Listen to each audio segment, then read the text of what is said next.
Hello जय हिंद साथियों, स्वागत है आप सभी का सत्या एक्सीलेंट यूट्यूब चैनल पे।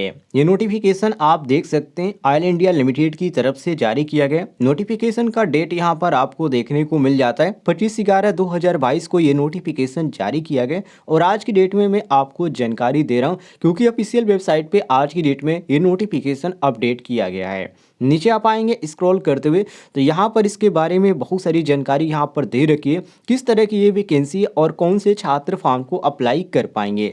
ये जो वैकेंसी आपकी आती है नवरत्ना कंपनी के अंतर्गत आती है, जिसमें आईटीआई के छात्र या डिग्री डिप्लोमा के छात्र फॉर्म को अप्लाई कर पाएंगे। इसमें ज़्यादातर जो वैकेंसी देखने को मिलती है अप्रेंटिसशिप की ही देखने को मिलती है, लेकिन पहली बार परमानेंट जॉब के अंतर्गत भी वैकेंसी निकल के आ रही है। जिसमें सैलरी की बात करें तो स्टार्टिंग टाइम में आपको जो सैलरी दी जाएगी 26,600 से स्टार्टिंग है और 90,000 तक यहाँ पर आपको सैलरी दी जाएगी। यदि बात करें पोस्ट की तो यहाँ पर आप देखिए, इसमें जो आपको पहला पोस्ट देखने को मिल जाता है, इसमें आपका कोड रखा गया पोस्ट कोड इतना के अंतर्गत यदि आप फॉर्म को अप्लाई करते हैं इलेक्ट्रीशियन ट्रेड से आप आईटीआई के तो अप्लाई कर सकते हैं। ध्यान रखिएगा आपका जो सर्टिफिकेट होना चाहिए इलेक्ट्रीशियन ट्रेड से होना चाहिए, वो भी आपका गवर्नमेंट से, आपका प्राइवेट से नहीं होना चाहिए। दूसरी बात यहाँ पर ध्यान रखिएगा, यदि आपने इलेक्ट्रिकल या वर्कमैन या परमिट मिनिमम क्लास फर्स्ट या सेकंड के इशू के अंतर्गत यदि आपने गवर्नमेंट लाइसेंसिंग बोर्ड भी आपने बनवा लिया है तो अभी कोई भी दिक्कत नहीं है, आप फॉर्म को अप्लाई कर सकते हैं। दूसरे यहाँ पर आपको पोस्ट कोड देखने को मिल जाता है, जिसमें फीटर के छात्र फॉर्म को अप्लाई कर पाएंगे।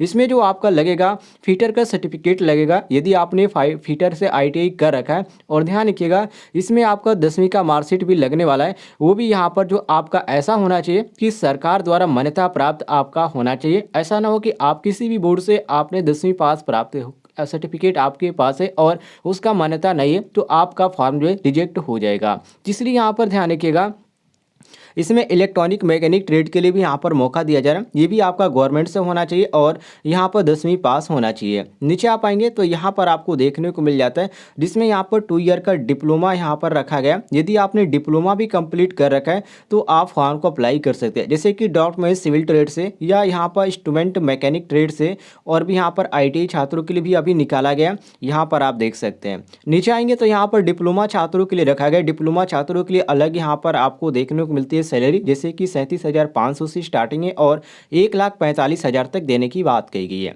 जिसमें यहाँ पर आपका जो रखा गया क्वालिफिकेशन डिप्लोमा आपका होना चाहिए केमिकल इंजीनियरिंग से, तो आप फॉर्म को अप्लाई कर सकते हैं। साथ ही साथ इसमें भी आपका 10वीं का मार्कशीट लगेगा। इसके बाद यहाँ पर डिप्लोमा सिविल इंजीनियरिंग से आपका है तो यहाँ पर पोस्ट कोड 10 के अंतर्गत आप फॉर्म को अप्लाई कर सकते हैं। इसमें ज़्यादातर आपको सीट खाली देखने को नहीं मिलती, क्योंकि आप सभी को मालूम है यही अप्रेंटिसशिप की वैकेंसी रहती है तो बहुत सारे सीट आपको खाली देखने को मिल जाती है।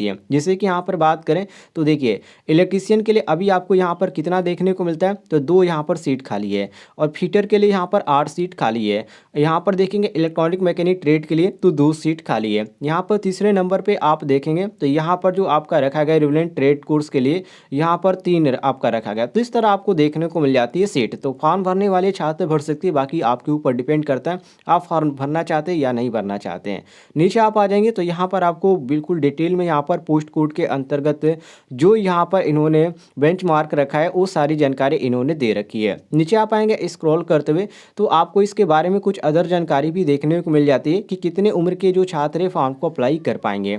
जनरल के लिए जो रखा गया 18 से 40 वर्ष रखा गया, और SC/ST वालों के लिए 18 से 45 है, और OBC छात्रों के लिए यहाँ पर मिनिमम जो आपका है 18 है और मैक्सिमम जो रखा गया वो 43 यहाँ पर रखा गया है। तो फॉर्म भरने वाले छात्र ध्यान रखिएगा, और उम्र में छूट भी आपको देखने को मिल जाते हैं। जो छात्र SC/ST के अंतर्गत आते हैं उनके लिए यहाँ पर 5 वर्ष की छूट है, और जो छात्र OBC के अंतर्गत आते हैं उनके लिए यहाँ पर 3 साल की छूट रखी गई है। सिलेक्शन मेथड की बात करें तो इसमें जो आपका होने वाला है कंप्यूटर CBT टेस्ट, अर्थात से यहाँ पर जो आपका होने वाला है CBT एग्जाम आप कह सकते हैं, कंप्यूटर के थ्रू आपका किया जाएगा। तो बिल्कुल आप ध्यान रखिएगा। इसमें जो आपके क्वेश्चन आएंगे किस तरह के क्वेश्चन आएंगे, तो देखिए इंग्लिश लैंग्वेज से आपके क्वेश्चन आएंगे, कुछ यहाँ पर जनरल नॉलेज से रहेंगे, और इसके बाद अवेयरनेस से क्वेश्चन आएंगे, जो कि इसमें 20% जो मार्क रहेगा रहेगा वो इन्हीं सब्जेक्टों से रहेगा। इसके बाद दूसरे नंबर पे आप देखिए रीजनिंग है, आपका अर्थमेटिक है, न्यूमेरिकल है और यहाँ पर मेंटल एबिलिटी रखा गया है। इसके बाद सी नंबर पे आप देखेंगे तो यहाँ पर आपको टेक्निकल नॉलेज होना चाहिए।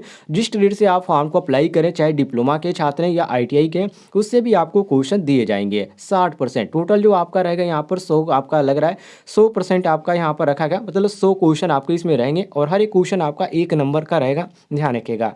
ये जो फॉर्म है आप कब तक भर पाएंगे, चलिए इसके बारे में आपको जानकारी देते हैं। तो जैसे आप यहाँ पर स्क्रॉल करते हुए यहाँ पर नीचे आ जाएंगे तो इसके बारे में आपको जानकारी देखने को मिल जाती है कि ये जो फॉर्म है कब से कब तक भरा जाने वाला है। वैसे मैं आपको बता दूं, यहाँ पर आप देख लीजिए, ये जो फॉर्म है 25/11/2022 से भरना स्टार्ट हुआ है और 26/12/2022 तक ये आपका फॉर्म भरा जाएगा। तो जो भी छात्र फॉर्म को भरना चाहते हैं, इसकी ऑफिशियल वेबसाइट जो कि यहाँ पर दिया गया है, या ऑल इंडिया .com की ऑफिशियल वेबसाइट से आप फॉर्म को अप्लाई कर सकते हैं।